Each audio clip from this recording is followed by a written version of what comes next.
It was between 2015 and 2017, I believe it was 118% increase on child online exploitation. And then CBC released an article in July of 2020 releasing that in the first 3 months of the pandemic that the online child exploitation reports increased by 81% in the first 3 months of COVID last year. So at this point, I can't even imagine what those numbers are at. But it's been increasing exponentially. So have the reports of child sexual abuse. So that number has increased a lot in the last 15 years, but the number of people reporting has remained the same. So we're still only getting 5% of victims who are reporting their abuse, but the number of reports are increasing. So it's not more people are reporting it, it's more people are being abused, which is scary. This is mainly about moving now forward and going to federally so that we can actually change some laws.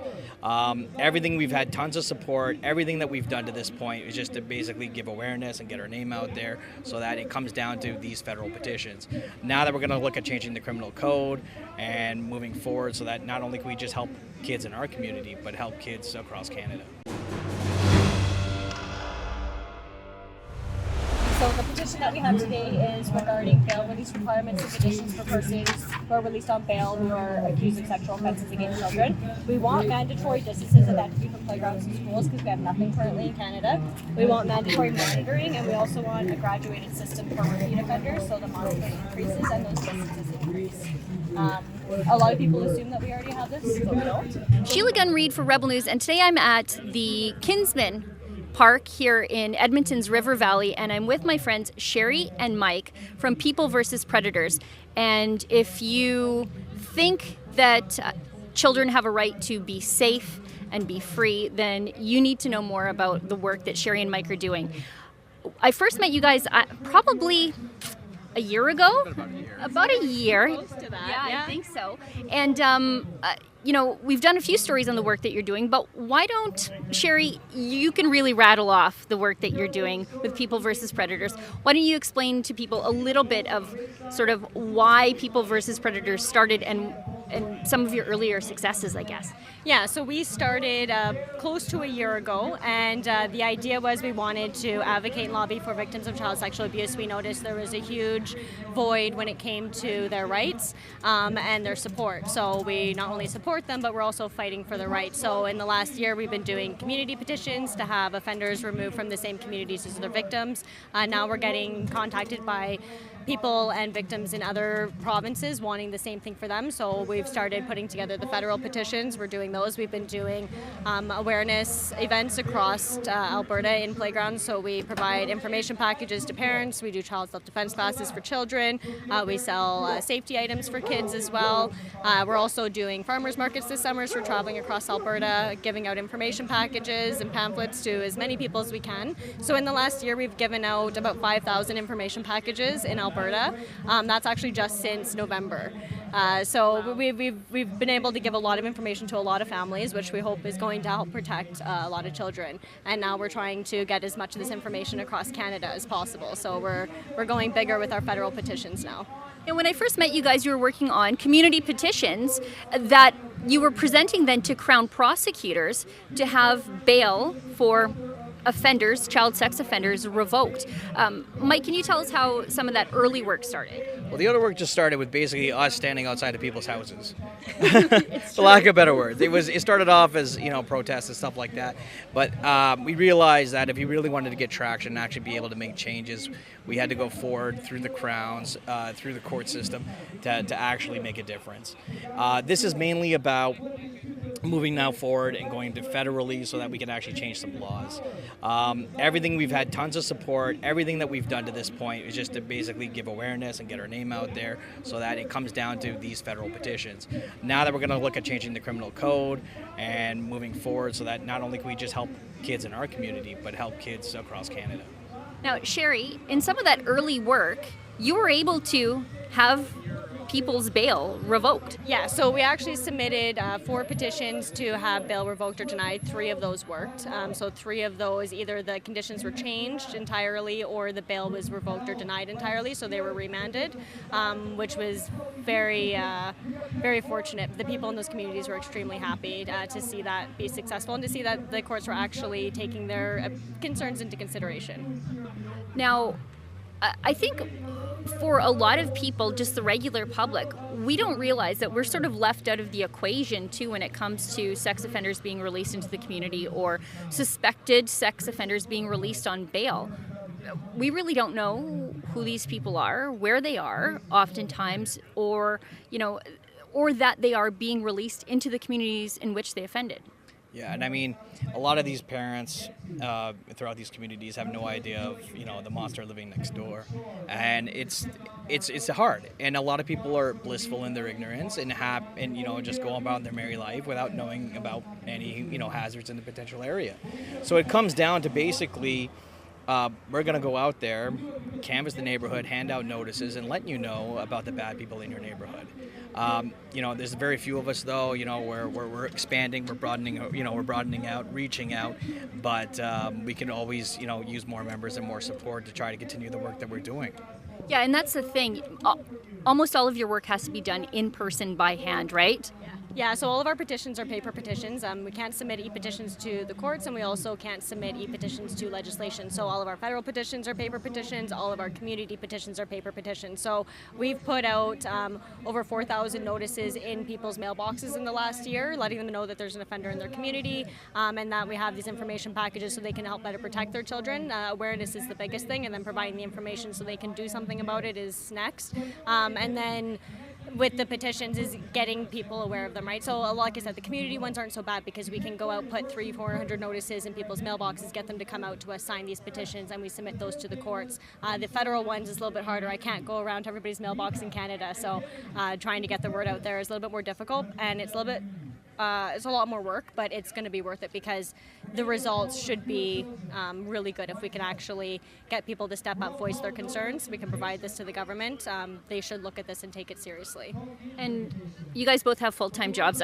You actually have 2 full-time jobs. You have 2 full-time jobs, and this is the long weekend. You guys, I know that you were out the entire time getting signatures for your petition. So I guess you also need volunteers, right? Yeah, we absolutely. We need more people to be able to help us get these petitions. If anybody's interested and get a hold of us, get us through our email. We will send you the documents. We will send you the packages. And just to get out there, the more signatures, it's the more ammunition to fuel this fire to get these laws changed. Yeah, like we have some people that are just collecting signatures from their family, friends, and coworkers, and that's fine. You don't have to go out and set up in a playground. You don't have to go door to door or anything like that. Like we have people that they're just collecting signatures from their family and friends, so we're asking them to reach out to us. We're getting them copies so they can collect those, and they're sending them back to us. We have some people that are going door to door and collecting signatures or setting up in their playground, and we have some people that are reaching out to us just for their signature, and that's okay too. Any signature counts. There's no mandatory amount of signatures you have to collect. There's nothing like that. There's no time requirement. It's whatever you can do in your own time. We appreciate every second of it.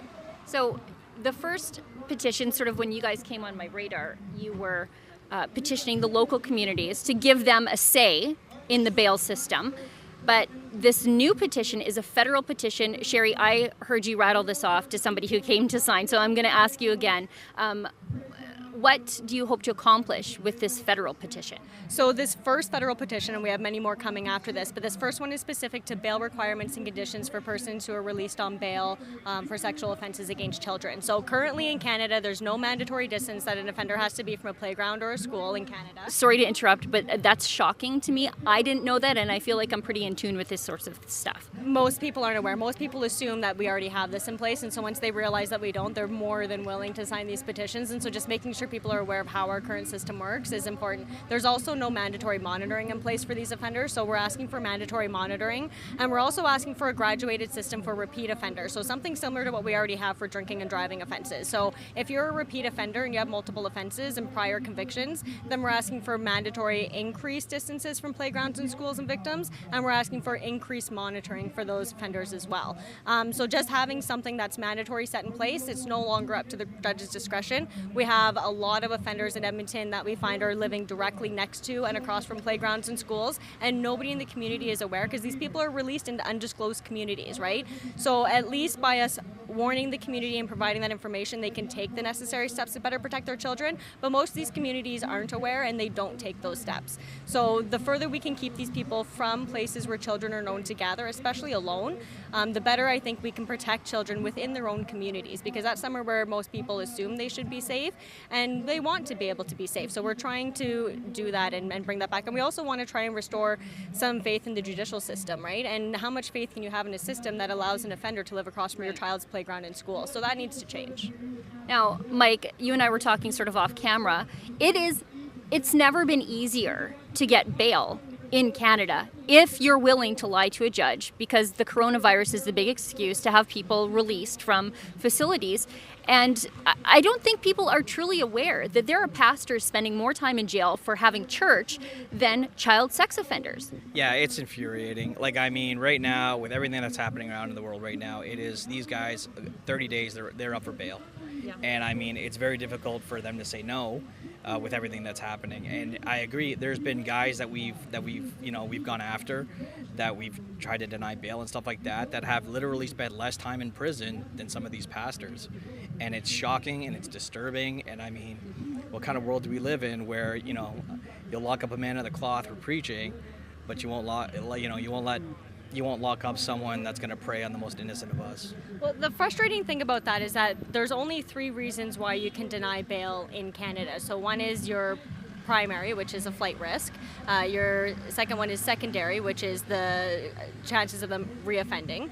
And then the third one is the tertiary. That's where we provide the community petitions with the community concerns. So the fact that for a sexual offender, they can't use the primary alone to deny bail, but for a church pastor, they can, right? So the chances of reoffending for a church pastor holding service is more severe than the chances of someone like Curtis Poberon reoffending. So here we have Curtis Poberon, who's been offending for 29 years in Edmonton, and every single time he offends, he gets released on bail, and he has a 29-year history of reoffending. So he automatically has that secondary section is already there, right? So we're providing the tertiary in order to actually get the bail denied. But the fact that they're doing it with pastors without needing the tertiary and they're just using the secondary, it just blows my mind. Why can you use it for one offense but you can't use it for another? If it's so easy to do it when it comes to COVID, it should be able just as easy to do it when it comes to protecting children.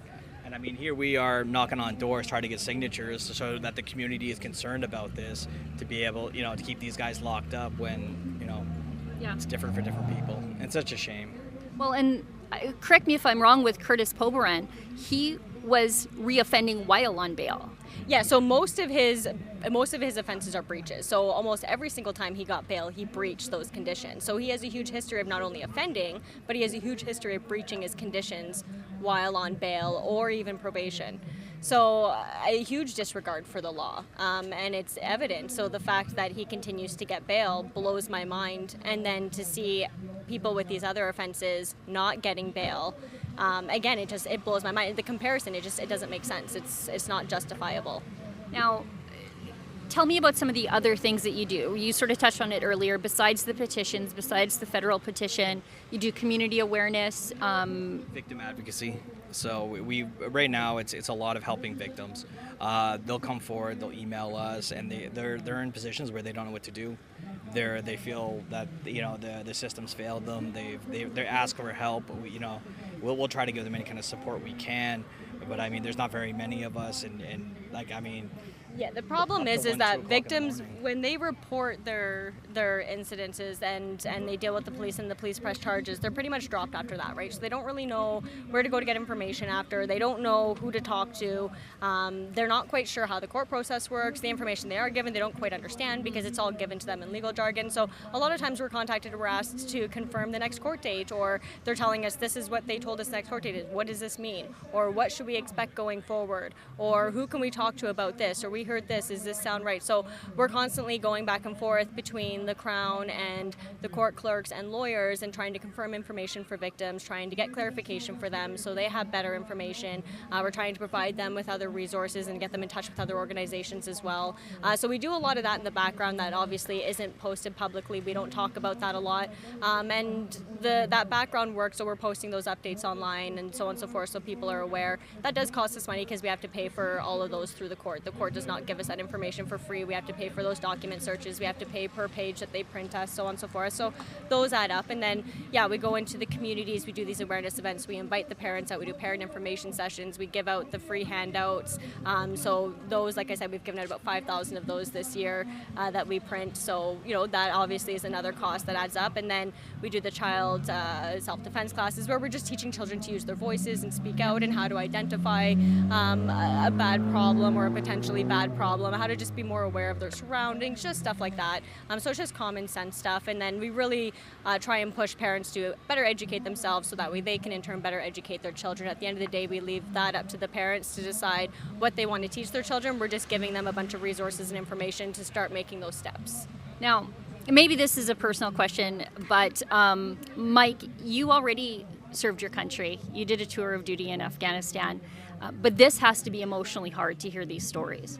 I mean, it is. I mean, I got friends of mine that suffer from PTSD. I've got friends of mine that, are physically hurt and stuff like that. I mean, I did 12 years of service, and a lot of the guys that are still serving are messed up in one way or another. And I mean, this is a different ball game. I hear these stories from some of these victims, the victims' parents and stuff like that, and it's hard. It rips your heart out, and it's difficult to hear. But I mean, I don't mind helping. I don't mind getting up on my weekends. I don't mind, staying up late at night to help her or help anybody who's out there. And it is gratifying. And hopefully with these petitions and hopefully with everything that we're doing to move forward, we can change some laws and we can save some kids when it comes down to it. Now, you guys are basically self-funded here. And I know that you took the fingerprint course so that you can help do the child ID kits.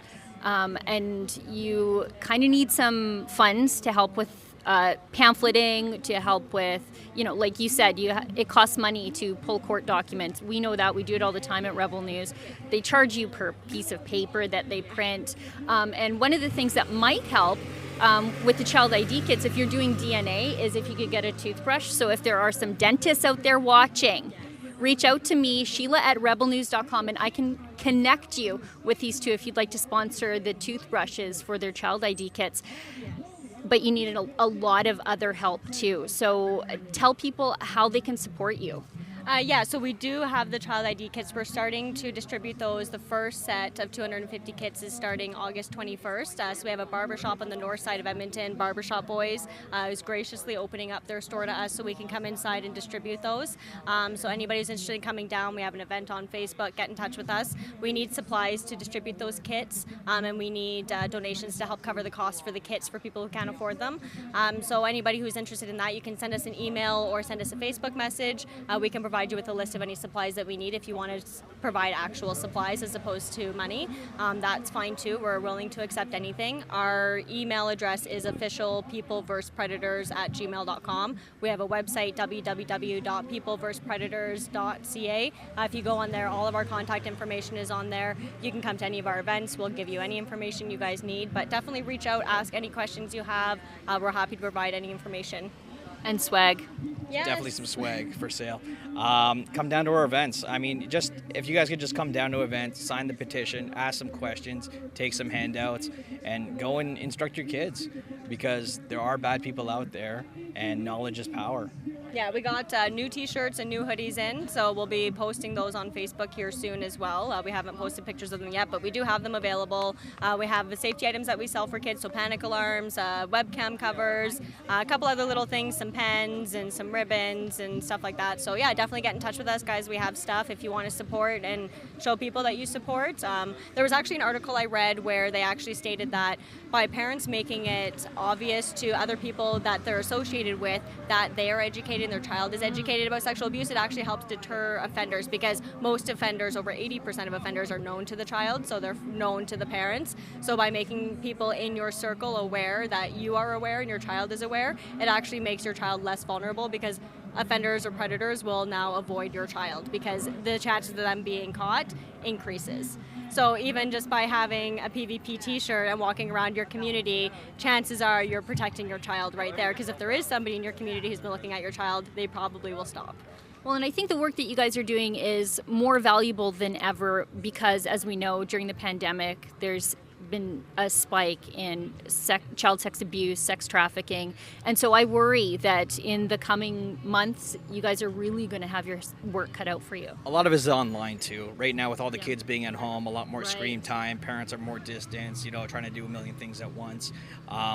The online stuff is just getting insane. It was between 2015 and 2017, I believe it was 118% increase on child online exploitation. And then CBC released an article in July of 2020 releasing that in the first 3 months of the pandemic, that the online child exploitation reports increased by 81% in the first 3 months of COVID last year. So at this point, I can't even imagine what those numbers are at. But it's been increasing exponentially. So have the reports of child sexual abuse. So that number has increased a lot in the last 15 years, but the number of people reporting has remained the same. So we're still only getting 5% of victims who are reporting their abuse, but the number of reports are increasing. So it's not more people are reporting it, it's more people are being abused, which is scary. Well, I'm speechless hearing that. Like, I had something clever to say to close this video, but that sort of left me speechless. Guys, I just want to thank you so much for the work that you're doing and the personal sacrifices that you make to do this kind of work on behalf of parents like me. I know that we cannot change the entire world, but the work you do changes the world of a victim, and I think that's really what matters here, guys. Thank you so much. Everybody at home, these guys are doing great work. If you're able to support them, please do. For here at Kinsman Park in the Edmonton River Valley with Cheri and Mike from People vs. Predators, I'm Sheila Gunn Reid. Some of the mainstream media have painted People vs. Predators as unhinged vigilantes, whereas you can hear it here. They are doing the work civil liberties organizations should be doing to protect victims. Instead, those same civil liberties organizations are advocating for the release of the offender. That's why it's important that at Rebel News we're able to continue telling you the other side of the story, even when YouTube plans to censor us altogether. If you want to stay in touch with us when YouTube finally kicks us off the platform altogether, please go to rebelnews.com. There's a little pop-up there. It's going to ask you for your phone number or your email address. We'll never sell it, but it's how we will get a hold of you when YouTube censors us for the kind of story you heard here today.